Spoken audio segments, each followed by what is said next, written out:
മദ്യബോർ ഉപയോഗിച്ച ശേഷം ഉപേക്ഷിച്ച കുപ്പികൾ പറക്കിയെടുത്താണ് വീട്ടമ്മമാർ മൂന്നാം ദിവസത്തെ സമരത്തിലേക്ക് എത്തിയിരിക്കുന്നത്. ഒഴിച്ചുകൊടുപ്പ് മുക്കെന്ന് ഈ നാടിന് പേര് വീണിട്ടുണ്ട്. ഇപ്പം 97 മുതൽ ഇത് മുന്നോട്ട് പോകുന്നുണ്ട്. ഇവിടെ ഇച്ചിരി കുറച്ച് മുമ്പേ ഇത് നടത്തേണ്ടതായിരുന്നു, എന്നെങ്കിൽ ഈ നിർത്തലായാനായിരുന്നു. ഇതിപ്പം ഒത്തിരി പുറയിലോട്ടായി പോയത് കൊണ്ട് ഇവർക്കല്ല ഇത് ഇപ്പോൾ ഞങ്ങളതൊന്നും തുനിഞ്ഞിറങ്ങുന്നില്ലെന്ന് പറഞ്ഞ് വെല്ലുവിളിയാണ്.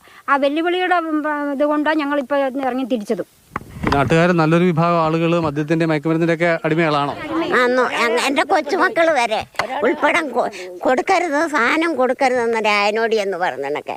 പിന്നെ അവൻ എന്നെ കൊച്ചുമോൻ അവിടെ ചെല്ലുക, അവൻ ഒഴിച്ചു കൊടുക്കുക. കുടിച്ചിട്ട് വന്ന് വീട്ടിൽ ഭയങ്കര ബഹളമൊക്കെ ഉണ്ടാക്കും. അവരുടെ വീട്ടിലെ ഈ ഭാനുനയുടെ മക്കള് വാറ്റി ഇവിടെ കച്ചവടം ചെയ്യുന്നുണ്ട്.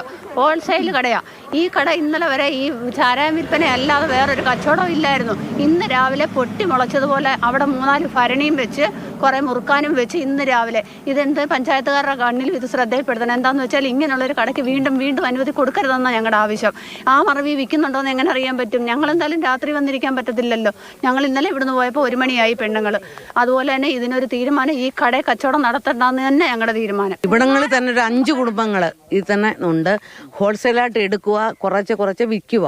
ആൾക്കാർ വരുന്ന വണ്ടി ഒതുക്കി വെക്കുക, ഈ തോട്ടത്തിലോട്ട് ആൾക്കാർ പോകുന്നത്. ഇന്നലെ ഇപ്പൊ 2 ദിവസം കൊണ്ട് ഞങ്ങൾ ഇവിടെ ഇരിക്കുന്ന വരുന്ന ആൾക്കാരെല്ലാം വണ്ടി ഇവിടെ നിർത്തിയിട്ട് താഴെ തോട്ടത്തിലോട്ട് നോക്കുന്നു. ഞങ്ങൾ തന്നെ തോട്ടത്തിലോട്ട് ആൾക്കാരെ പറഞ്ഞു വിട്ടിട്ടുണ്ട്. അങ്ങോട്ട് ചെന്നിട്ട് ആരെയും കാണാഞ്ഞിട്ട് തിരിച്ചു കയറി വന്നിട്ടുണ്ട്. ഇന്നലെ തന്നെ ഞങ്ങൾ ഈ തോട്ടത്തിൽ കയറി എത്ര കുപ്പിയിലെ വെള്ളം, ഈ അഴുക്ക് വെള്ളം എന്ന് വെച്ചാൽ ഇതിനകത്ത് ഒഴിച്ചു കൊടുക്കാനുള്ള വെള്ളം കുപ്പിക്കകത്ത് നിറച്ച് അവിടെ ഇവിടെ ഇട്ടിരിക്കുക, കുടിക്കാൻ വരുന്നവർക്ക് ഒഴിച്ചു കൊടുക്കാനൊക്കെ. 97 ഇവിടെ ഒരു ഷാപ്പ് ഉണ്ടായിരുന്നു. അന്നും ഇതുപോലെ ഞങ്ങൾ സമരത്തിന് ഇറങ്ങി ആ ഷാപ്പ് നിർത്തലാക്കിച്ചത്. അത് കഴിഞ്ഞാൽ പിന്നെ വലിയ കുഴപ്പമൊന്നും ഇല്ലായിരിക്കുമായിരുന്നു.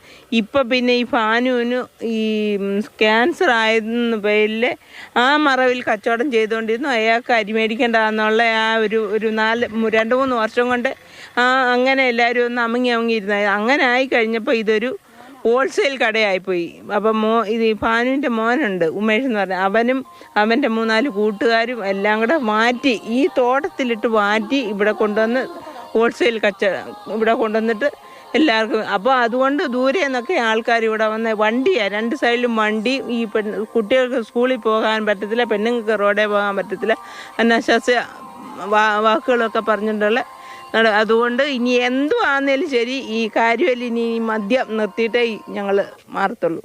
മേഖലയിലെ 5 ഇടങ്ങളിൽ ചാരായ വിൽപ്പനയും അനധികൃത മദ്യ കച്ചവടവും ഉണ്ട് എന്നുള്ളതാണ് പ്രദേശവാസികളായുള്ള വീട്ടമ്മമാരൊക്കെ തന്നെ ആരോപിക്കുന്നത്. ഒരാളെയാണ്, രാജനെ മാത്രമാണ് ഇപ്പോൾ പിടിച്ചിട്ടുള്ളത്. തുടർ നടപടികൾ ഉണ്ടാകുന്നത് വരെ സമരരംഗത്താണ് എന്നാണ് വീട്ടമ്മമാരുടെ പക്ഷം. CK Abhilal, Mathrubhumi news.